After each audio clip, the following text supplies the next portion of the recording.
దశమంలో చూద్దాము. నెక్స్ట్ ఏమంటున్నారంటే, ఆత్మయే లేకపోతే కాలం గాని దేశం గాని మనకి గోచరం అవుతుందా? శరీరమే నీవైతే నీవు పుట్టడం పెరగడము దేశకాలాల్లోనే, కానీ మన ఉనికి ఒక దేశానికి కానీ కాలానికి కానీ కట్టుబడి ఉండదు. మనం అన్ని కాలాల యందు దేశాల యందు ఉన్నాము. మనము నిత్యులము. క్యాజువల్ గా మనం ఏం చెప్తాము, మనం ఎక్కడ పుట్టామంటే ఏదో ఈ భారతదేశంలోనూ ఇక్కడ లేకపోతే ఆంధ్రప్రదేశ్లోనూ ఇలా ఒక చోట పుట్టామని చెప్తాం. ఎప్పుడున్నామంటే ఏదో ఒక సంవత్సరం చెప్తాం కదా, ఏదో 1950 54 ఇంకోటి ఏదో ఒక సమయం చెప్తాం. సో అప్పుడు పుట్టాము, అలాగా ఒక పర్టికులర్ కాలంకి చెప్తాము, అలాగే ఒక దేశానికి చెప్తాము, ఒక పరిమితులుగా చెప్తాము. అయితే ఇక్కడ ఏమంటున్నారు, ఆత్మ అనేది లేకపోతే దానికి కాలము దేశము ఉంటుందేమో, కానీ ఇక్కడ ఒకవేళ మనం ఆత్మే నేనని పట్టుకుంటున్నాం కాబట్టి ఇప్పుడు ఇంకా మనకి ఏమన్నా కాలము దేశము మనల్ని నిర్బంధిస్తుందని చెప్పగలమా? దీనికి మాత్రం మనం చెల్లి ఉన్నామని చెప్పగలమా? లేదు. ఎందుకంటే ఈ ఆత్మ ఏమి నిన్న మొన్న పుట్టింది కాదు, మన శరీరంతో పాటు పుట్టింది ఏం కాదు కదా. అది ఎప్పటి నుంచో ఉంది, కేవలం మధ్యలో ఈ శరీరం వచ్చింది, ఈ శరీరం పోతుంది అంతే తప్పితే ఆత్మ ఏమి పర్టికులర్ గా శరీరంతో పాటు కొత్తగా పుట్టలేదు. అది అలాగే ఇప్పుడు ఇది ఆంధ్రప్రదేశ్ లో పుట్టుంటుంది, ముందు కాలంలో అది ఎక్కడ పుట్టిందో తెలియదు. సో దేశాలు కూడా అది ఎక్కడెక్కడ మారిందో ఏం చేసిందో. అందుకని ఏమంటున్నారు, మనము ఈ ఒక పర్టికులర్ కాలానికి కానీ ఒక దేశానికి కానీ కట్టుబడి ఉంటామా అంటే అలా ఏముండదు అంటున్నారు. పైగా మనము నిత్యులము, మనం ఎప్పుడూ నిత్యంగా ఉన్నాము, ఎప్పుడూ ఉంటామన్నమాట. అక్కడక్కడ ఉన్నాము, అప్పుడప్పుడు ఉన్నాము, అట్లా కాకుండా ఎప్పుడు ఉంటామని చెప్తున్నారు. అయితే మహర్షి వారి శ్లోకంలో మానవుడు దేశకాలాలకు బానిసగా జీవిస్తాడనే అపోహ ధ్వంసం చేస్తున్నారు. సహజంగా మనకి ఇదే ఉంటుంది కదా, ఈ దేశంలో పుట్టాను, ఇంతకాలం అయింది నేను పుట్టి, ఇట్లాగా మనం కాలానికి దేశానికి ముడి చేస్తూ ఉంటాం కదా. సో ఇక్కడ ఉన్నామని అంటాం, కానీ ఇక్కడ మహర్షి గారు వచ్చేసరికి మనము దేశానికి కాలానికి సంబంధించిన వాళ్ళం కాదు అని ఆయన మనకు ఉండే అపోహని ధ్వంసం చేస్తున్నారని చెప్తున్నారు. నీవు ఎంతవరకు శరీరాభిమానంతో శరీరమే నేను అనే భ్రమతో ఉంటావో అంతవరకు నీవు దేశ కాలాలకు బానిసవే. ఎప్పటి వరకు మనము ఈ శరీరం నేనని అనుకుంటున్నామో అప్పటి వరకు మనము దేశ కాలాలకి బానిస అంటున్నారు. ఎందుకంటే శరీరంతోనే కదా దేశమైన కాలమైన మనం ముడి పెడుతున్నాం. శరీరం అయ్యేదాన్ని లెక్క చేయకపోతే దేశ కాలాలకి ముడి పెట్టడానికి ఏమీ లేదు. కానీ ఎప్పటి వరకు మనం ఈ శరీరానికి ఏదో కావాలి, శరీరానికి దానికి జ్ఞానేంద్రియాన్ని తృప్తిపరచాలి, లేకపోతే ఈ శరీరాన్ని ఉంచడానికి ఒక భవనం కావాలి, ఇలా ఏవేవో మనం పెట్టుకుంటూ ఉంటాం. ఎప్పుడు మనసులో వచ్చేవే కదా, ఈ శరీరాన్ని ఎంత సుఖంగా ఉంచాలనే చూస్తాం. ఎప్పటి వరకు మనం ఆ శరీరం గురించి ఆలోచిస్తూ ఉంటామో దేశకాలాన్ని ఎలా వదిలేయగలము? వదలలేం కదా. ఎందుకంటే ఎక్కడున్నామో అది మనకి దేశం అయిపోతుంది. ఇక్కడున్నప్పుడు ఇక్కడ ఏ రకంగా నా శరీరాన్ని నేను సుఖపెట్టగలను అనేది ఆలోచిస్తూ ఉంటాము. అలాగే కాలం ఉందంటే నేను పుట్టి ఇన్ని సంవత్సరాలు అయిందని ఇలా లెక్క కట్టుకుంటూ ఉంటాను. నేను అంటే నా శరీరం పుట్టింది లెక్క చేస్తున్నాను. సో ఎప్పటి వరకు నేను శరీరాన్ని లెక్క పెడుతూ ఉంటాను, శరీరానికి ఏం కావాలో అని దాని వెంట పడి ఉన్నాను, అప్పటి వరకు మనం కాలాలకి బానిసలమే. దేశకాలానికి మేమేమి సంబంధం లేని వాళ్ళని చెప్పడానికి ఏముండదు, దాన్ని ఆలోచిస్తూ ఉంటాం అన్నమాట. దేశకాలాల వలన పుట్టిన శరీరము దేశకాలాల స్వాధీనంలోనే ఉంటుంది, కానీ నువ్వు ఆత్మవే. నీ మీద దేశకాలాలకు ఏం అధికారం ఉంటుంది? ఎప్పటి వరకు మనం ఆత్మని తెలుసుకోమో అప్పటి వరకు మనం దేశకాలాల వెంటే పరిగెడతాం. ఎందుకంటే శరీరము దాని వెంట పరిగెడుతుంది కాబట్టి. శరీరము ఈ ఒక దేశంలో ఉంది, ఇంతకాలం అయింది శరీరం పుట్టి అని దానికి అన్ని ఆపాదిస్తున్నాం కాబట్టి మనము దాని వెంటే ఉన్నాం. కానీ ఎప్పుడైతే నువ్వు ఆత్మ అని తెలుసుకున్నావో ఇంకప్పుడు దేశకాలాలకి ఏం అధికారం ఉంటుంది అంటున్నారు. ఆత్మ గురించి మనం చెప్పగలమా? ఆత్మ ఏ దేశానికి సంబంధించింది, నా ఆత్మకి ఇంత సమయము వయస్సు ఉంది, ఇట్లా చెప్పగలమా? ఏం చెప్పలేము. కాబట్టి ఏమంటున్నారు, ఆత్మజ్ఞానం కనుక నీకు కలిగిందా ఇంకా మనము ఇంకా దేశకాలాల గురించి ఎటువంటి ఆలోచనలు చేయడానికి కానీ అది మన మీద అధికారం చెలాయించడానికి కానీ ఏం లేదన్నమాట. అంటే ఒక రకంగా చెప్పాలంటే ఇప్పుడు కాలం ఏముంది, పరిగెట్టింది అనుకో, కొంతకాలం తర్వాత ఈ శరీరానికి కొంత సమయం భగవంతుడు ఇస్తాడు. ఇంత సమయం అని ఇచ్చాడు, ఏదో 92 ఏళ్ళు ఏవో ఇచ్చాడు ఈ శరీరానికి. సో అలా 92 ఏళ్ళు అన్నప్పుడు ఆ శరీరం గురించి కాబట్టి ఆ తపన ఉంటుంది. ఎప్పుడైతే తెలుసుకుంటామో ఈ ఆత్మ ఉంది అంటే దానికి 90, 100 కాదు, 1000 కాదు, ఎన్ని ఏళ్ళన్నా అది శాశ్వతంగా ఉంటుంది అని. అప్పుడు ఇంకా మనకి ఆ శరీరాన్ని ఏ రోజన్నా వదలాలా అనే భయం కానీ, లేకపోతే ఈ శరీరానికి ఏదో అనారోగ్యం వస్తుందని కానీ, లేకపోతే సరిగ్గా దుఃఖం ఏమన్నా వస్తుందని కానీ ఇట్లాంటివి ఏమి ఉండవు అనమాట. ఎందుకంటే మనం ఇంకా శరీరాన్ని పట్టించుకోవడం మానేసాం. ఎందుకంటే శరీరం దేశకాలానికి కనెక్ట్ అవుతుంది, శరీరం ఉంటేనే అది కనెక్ట్ అవుతాయి. కానీ ఇక్కడ మనం శరీరాన్ని పట్టించుకోవట్లేదు, శరీరానికి కనెక్ట్ అయిన వాటిని పట్టించుకోవట్లేదు. ఎందుకంటే నేనే ఆత్మని అన్న విషయం మనకి అర్థం అవుతుంది. కాబట్టి ఆత్మసాక్షి కానీ, దేశం కానీ, కాలం కానీ అన్ని అంటుతుందా? నీవు లేకపోతే అవి లేవు. నీవు బాగా నిద్రిస్తున్నప్పుడు దేశకాల స్ఫురణ ఉంటుందా? ఎలా అయితే మనం నిద్రపోతున్నామో అనుకుందాం, నిద్రపోయినప్పుడు మనకి ఏమన్నా దేశకాలాల గురించి స్ఫురణ ఉంటుందా? ఉండదు కదా. అలాగని ఎప్పుడైతే ఆత్మసాక్షి గనుక ఉండకపోతే మనము ఆత్మే నేను అనుకుని ఈ శరీరం ఇది నేను కాదని అది తెలుసుకుని ఉంటే అప్పుడు ఇంకా మనకి దేశకాలం మనల్ని ఏం చేస్తుంది, అదేం మనకి అంటుకోదని చెప్తున్నారనమాట. అసలు ఏ ఆలోచనలు లేనప్పుడు వీటి ఆలోచన ఎలా సాధ్యం అవుతుంది? ఎందుకు ఆత్మ సాక్షాత్కారం సమయంలో ఏమవుతుంది, మన మనసు ఆలోచనలన్నీ ఆగిపోతాయి. అసలు ఆలోచన అనేదే లేదు. ఇంకా ఆలోచన దేశం గురించి ఆలోచిస్తుందా, మనసు గురించి ఆలోచిస్తుందా, లేకపోతే సమయం గురించి ఆలోచిస్తుందా? అసలు ఆలోచనే లేనప్పుడు ఇంకేం ఆలోచిస్తుంది? అందుకని అక్కడ కూడా ఆత్మ సాక్షాత్కారం కలిగినప్పుడు ఆ సమయంలో కూడా మనిషికి ఆలోచనలు ఉండవు. కాబట్టి దేశ కాలాలు కూడా అది వర్తించవు అని చెప్తున్నారు. నీవు నిద్ర నుంచి లేవగానే మొదటి స్ఫురణ నేను, దాంతో పాటు మనసు, బుద్ధి, వీటి యందు దేశము, కాలం మొదలైన ప్రపంచ వ్యవహారం అంతా పుట్టుకొస్తాయి. ముందు నిద్రపోయాము, నిద్రలో ఏ ఆలోచనలు ఉండవు కాబట్టి అక్కడ మనము మర్చిపోయాము. అసలు నేనేంటో, నా కనీసం నా పేరేంటో అది కూడా నేను మర్చిపోతాను. నిద్రకి వెళ్ళేసరికి అసలు ఏమైంది అనేది మొత్తం మర్చిపోతాం. అనాత్మ గురించి ఎటువంటి ఆలోచన ఉండదు. అయితే ఎప్పుడైతే మనం మళ్ళా స్ఫురణకు వచ్చింది, నిద్ర లేసాము, లేవగానే ఫస్ట్ టైం స్టార్ట్ అవుతుంది, నేను నుంచే స్టార్ట్ అవుతుంది. నేను అని మొదలెడతాం. అక్కడి నుంచి గబగబ అంటే చెప్పారు కదా, మనసు క్షణము మారిపోతుందంట. అది అంత టైం తీసుకున్నట్టు మనకి కనిపించదు, కానీ మనకి అలాగ అన్ని గుర్తొస్తున్నాయి అని ఏమి తెలియదు కదా. మనకేమి స్లో మోషన్ లో ఎవరు చూపించరు, అంతా అన్ని గుర్తొస్తాయి. మనం ఏమనుకుంటాం అది ఎప్పుడు గుర్తుంది అనుకుంటాం, కానీ నిజానికి ఏంటంటే నిద్రపోయినప్పుడు ఆ మనసు అన్ని వదిలేస్తుంది. మనసు అంటే ఆలోచనలు కుప్ప. ఆ ఆలోచనలు ఏమి లేవు కాబట్టి అదంతా ఏమి లేని స్థితికి వెళ్ళిపోయాం. మళ్ళీ వెనక్కి వచ్చాం, వచ్చి రాగానే గబగబ క్షణంలో అంతా మనం రికలెక్ట్ చేసుకుంటాం. ఫస్ట్ ఏమని నేను, ఆ తర్వాత వెంటనే నేను ఎక్కడున్నాను, నేనేం చేయాలి, నిన్నేం చేశాను, ఇంకా ఇప్పుడు ఏం చేయాలి, గబగబా నిన్నేమైపోయింది, మొన్న అయిపోయింది, అలాగా చాలా తక్కువ సమయంలో అంతా కలెక్ట్ అయిపోతుంది అనమాట. కాకపోతే అది మనకి తెలిసేంత టైం మనకు ఉండదు అనమాట. అంత గబగబా అది కలెక్ట్ చేసుకుంటది. సో ఏమంటున్నారు, మనం లేవగానే ఫస్ట్ ఏం స్టార్ట్ అవుద్ది, నేను అని స్టార్ట్ అయ్యి తర్వాత మనసు, బుద్ధి, అలాగే దేశము, కాలము, ఇంకేం కాదు అన్ని దానికి మొత్తం ప్రపంచ వ్యవహారం అంతా పుట్టుకొస్తూ ఉంటుంది అనమాట. మనం ఈ జగత్తులో ఫలానా చోట ఫలానా కాలమందు ఉన్నది అని ఏ వస్తువునైనా నిర్దేశిస్తాము. ఎప్పుడన్నా ఒక దేని గురించి అన్న మాట్లాడాలంటే ఆ సమయంలో అక్కడ ఉంది అనేది ఖచ్చితంగా మనము ఆ రెండు మెన్షన్ చేయాలి. ఏ సమయంలో జరిగింది, ఎక్కడ జరిగింది, ఎవరు చేశారు, ఇలా కొన్ని ఉంటాయి కదా. అవన్నీ లేకుండా మాట్లాడితే వాళ్ళకి ఏం అర్థం కాదు. సో ఒక సెంటెన్స్ ఏం చెప్తున్నారు, పెద్ద పులి రాత్రి 11 గంటలకి తోటలోకి వచ్చింది అంటాము. ఊరికే పెద్ద పులి వచ్చిందంటే ఏం అర్థం అవుతుంది? సో ఏం చెప్తాము, ఏదో రాత్రి ఏదో జరిగి మనం పొద్దున్నే లేసి ఎవరో చెప్తారు రాత్రి 11 గంటలకి పెద్ద పులి వచ్చిందంటే తోటలోకి అని. ఎంత క్లియర్ గా ఉంది, తోటలోకి రాత్రి అది వచ్చింది అనమాట, రాత్రి 11 గంటలకు వచ్చింది అనమాట. అలా గబా దాని ఆన్సర్ మనకు అర్థమవుతూ ఉంటుంది. సో ఎక్కడికి వచ్చిందో, ఎప్పుడు వచ్చిందో చెప్పకపోతే ఎలా తెలుస్తుంది? అందుకని మన మనస్సు జగత్తును గుర్తించడం కొరకు వాడుకునే కొలబద్దలే కాలము. సో ఏదైనా మనం తెలుసుకోవాలి అంటే ఎలాగాని క్లారిటీ కోసం మనము కాలాన్ని కానీ ఈ ప్రదేశము, దేశం వాటి మనం వాడుకుంటున్నాం కేవలం ఒక క్లారిటీ కోసం. ఏ జరుగుతుంది, ఎలా జరుగుతుందని తెలుసుకోవడం కోసం తప్పితే నిజంగా మనకి కనెక్ట్ అయ్యి ఉన్నాయంటే మనకు అవేమీ కనెక్ట్ అయ్యి ఉండవు అంటారు. సమాధి, నిద్ర వంటి అవస్థల్లో మనసు పని చేయకపోతే ఇవి లేవు.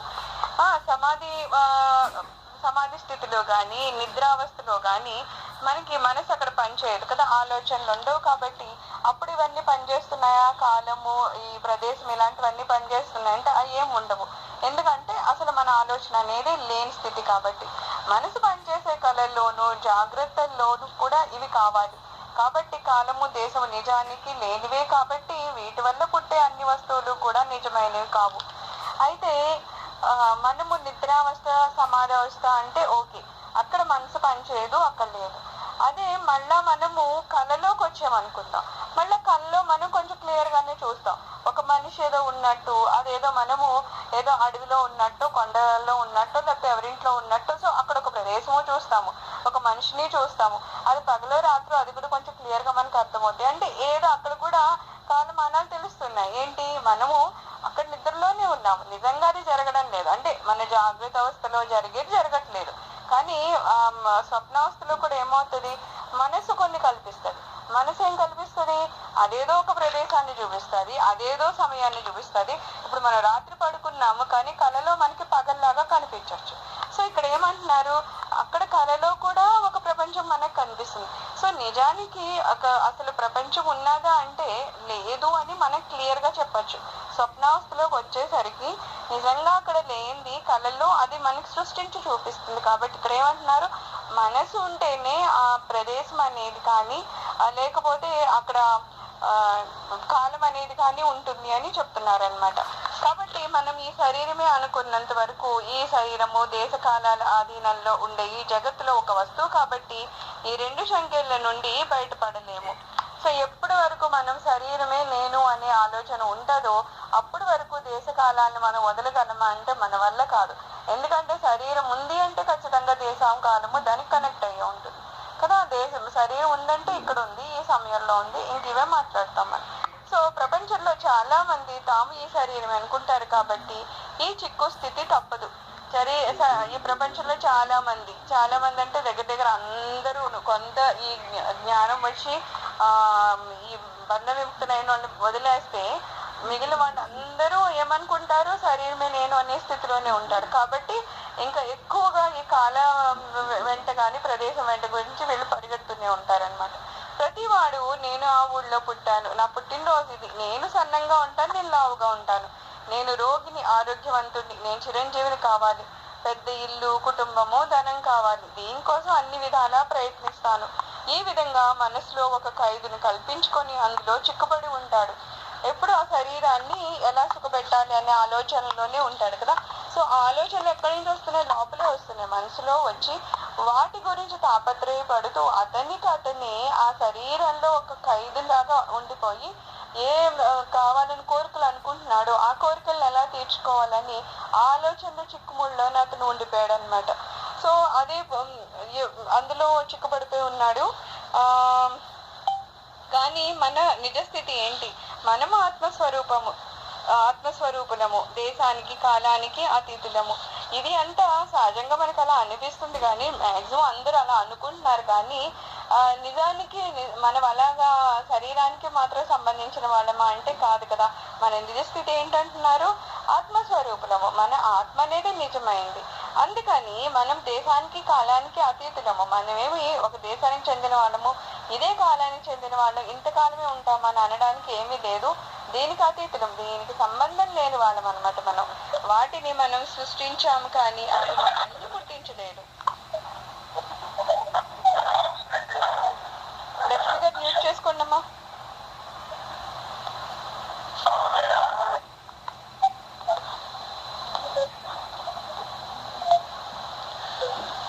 లక్ష్మీ నరసింహ గారు మ్యూట్ చేసుకోండమ్మా.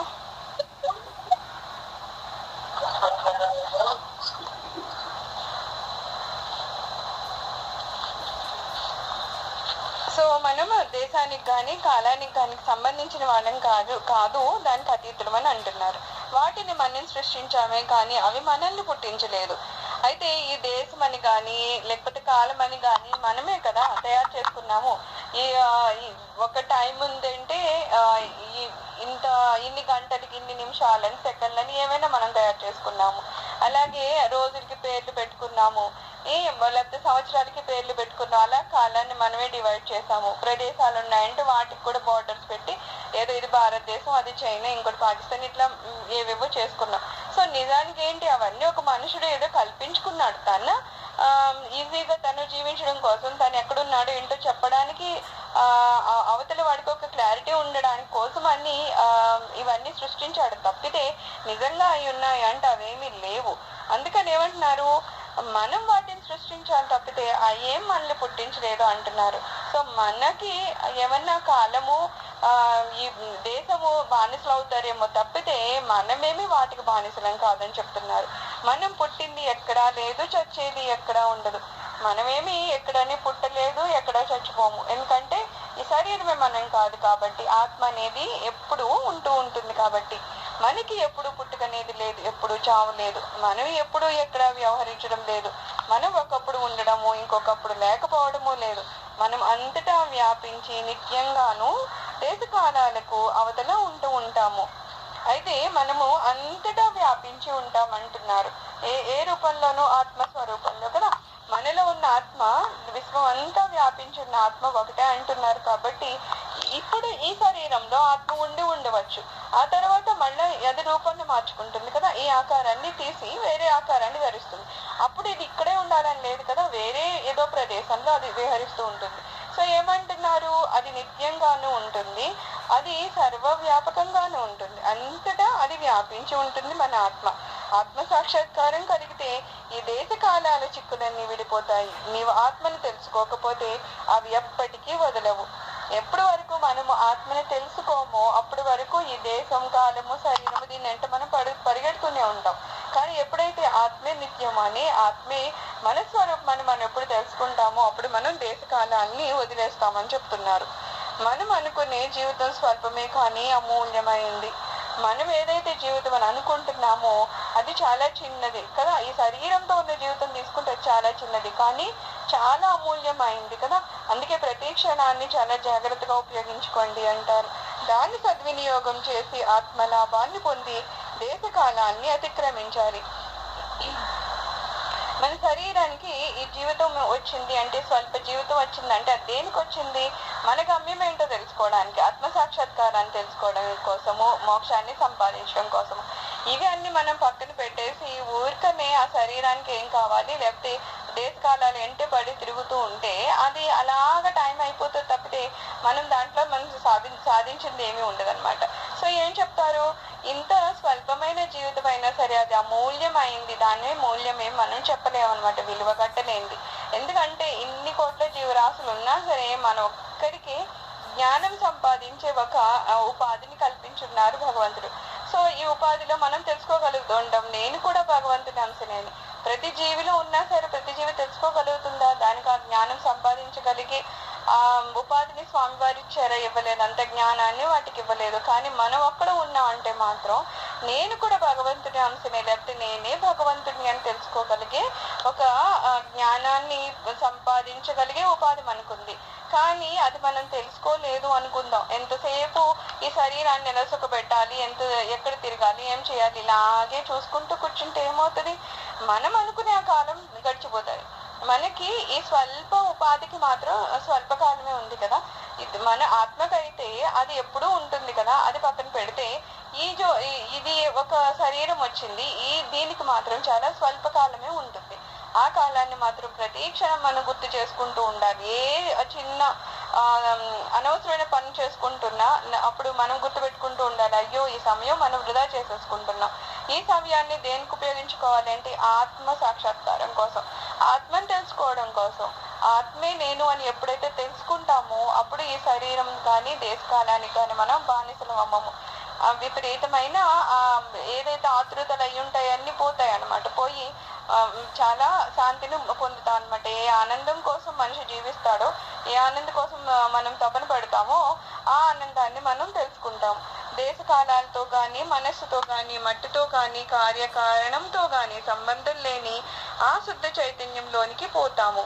ఆ శుద్ధ చైతన్యానికి దేంతో అయినా అవసరం పడుతుందా? ఆ శరీరం అక్కర్లేదు, మనసు అక్కర్లేదు, ఆలోచనలు అవసరం లేదు, దేశ కాలాలు ఏమీ అవసరం లేదు. ఏమీ అవసరం లేని ఆ స్థితినే కదా మనం ఆత్మ సాక్షాత్కారం అంటాము.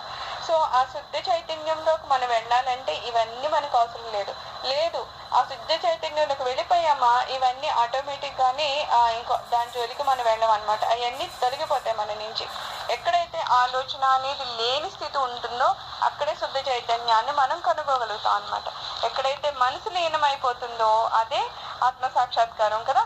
సో ఇక్కడ ఏం చెప్తున్నారు, నిజంగా మనం తెలుసుకున్నప్పుడు ఇవన్నీ మనం ఈ అనాత్మకు సంబంధించినవి మనకు అడ్డు రాకుండా శుద్ధ చైతన్యాన్ని మనం తెలుసుకుంటాం అని చెప్తున్నారు.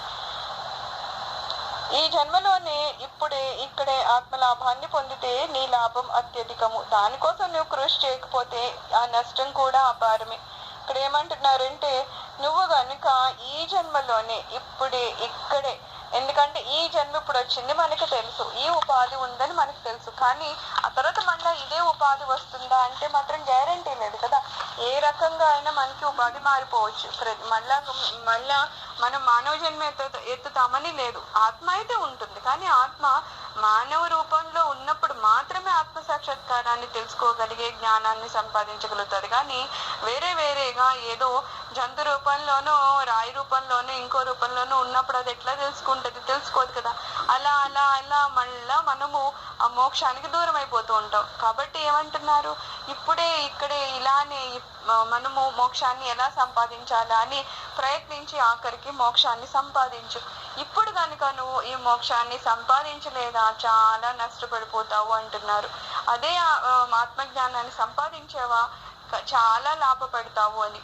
లాభం కావాలి అంటే ఇప్పుడున్న ఈ క్షణాలని మనం ఉపయోగించుకోవాలి, ఈ ఉపాధిని మనం ఉపయోగించుకోవాలి సరి అయిన మార్గంలో. ఆత్మజ్ఞానాన్ని పొందితేనే మనకు కావాల్సిన ఆనందాన్ని మనం పొందుతాము అని చెప్తున్నారు. నిజమాడుట ప్రశస్తము, సత్యం కంటే సర్వభూతహితమైన మాట్లాడటము ప్రశస్తమైంది. ఏలా అనగా దేని వలన సర్వభూతాలకు అత్యంత హితం అవుతుందో అదే సత్యమని మన అభిప్రాయము. నిజం చెప్పడము మంచిది, అయితే సత్యం కంటే సర్వభూత హితమైన మాట్లాడటము ప్రశస్తమైంది. నిజం చెప్పడం మంచిదే, కానీ అందరికీ మంచి జరిగే మాటలు ఏవైనా చెప్తే కనుక అది నిజం మాట్లాడడం కన్నా ప్రశస్తమైందంట. అంటే దీనికి ఇంకొక రకంగా చెప్పచ్చు, నిజాలే చెప్పుకుంటూ వెళ్ళిన ఒక్కొక్కసారి మనుషులు దాన్ని సరిగ్గా అవగాహన చేసుకోలేకపోతే వాళ్ళని సరి మార్గంలో పెట్టడానికి కాసింత అయినవి కానివి కూడా కల్పించి చెప్తూ ఉంటారనమాట. అంటే ఇలా చేస్తే ఇది మనం మంచిది అని చెప్తారు. ఇప్పుడు ఒక రకంగా చెప్పాలంటే ఏవన్నా వండిన పదార్థాల మీద మూతలు పెట్టడం అలవాటు లేదనుకుందా, ఏదో పల్లెటూరు అనుకుందా, లేకపోతే జ్ఞానం లేక సంథింగ్ అట్లా పెట్టారు. అమ్మ మూతలు పెట్టండి అన్నప్పుడు సరిగ్గా వినకపోయినా దాన్ని ఎలా చెప్తారంటే ఆ పెరుగు మీద కనుక మూత తీసేసి ఉంచితే లక్ష్మీదేవి ఇంట్లోంచి వెళ్ళిపోతుంది అని ఒకటి చెప్తారు. అది ఎక్కడ మనకేం శాస్త్రంలో ఎక్కడది కనిపించదు, కానీ ఆ చెప్పే గురువులు అలా చెప్తారు. అలా చెప్పగానే వీళ్ళు ఏం చేస్తారు, అమ్మ లక్ష్మీదేవి వెళ్ళిపోతుందా అంట అని చెప్పి పెరుగు మీద మూత పెడతారు. అంటే అలాగే జస్ట్ వాళ్ళని కన్విన్స్ చేయడం కోసం, అది వాళ్ళ మంచి కోసం కనుక ఏదన్నా ఒక 4 మాటలు చెప్తే అది నిజం చెప్పడం అనేది నిజంగా చాలా మంచిది. ఎప్పుడూ సత్యం పలకడం చాలా మంచి విషయమే, కానీ ఆ నిజాలకి నిజం చెప్పే దానికన్నా ఒక నలుగురికి దాని వల్ల మంచి జరుగుతుంది అనే మాటలు చెప్పడము ఇంకా మంచిది అని చెప్తున్నారు. దేనివల్ల అయితే సర్వభూతాలకు అత్యంత హితం అవుతుందో అది ఏ సత్యం అని నా అభిప్రాయం అంటున్నారు. మళ్ళా నిజం అనేది ఏంటంటున్నారు, దానివల్ల సర్వభూతాలకి అత్యంతమైన హితం కలగాలన్నమాట, మంచి జరగాలి. ఏదో నిజం చెప్తున్నాను అని చెప్పేసి పక్కవాడికి హాని కలిగే నిజాలు అవన్నీ ఎలా పడితే అలా చెప్పకూడదు కదా. మనం చెప్పామంటే 10 మందికి అది హితంగా ఉండాలన్నమాట.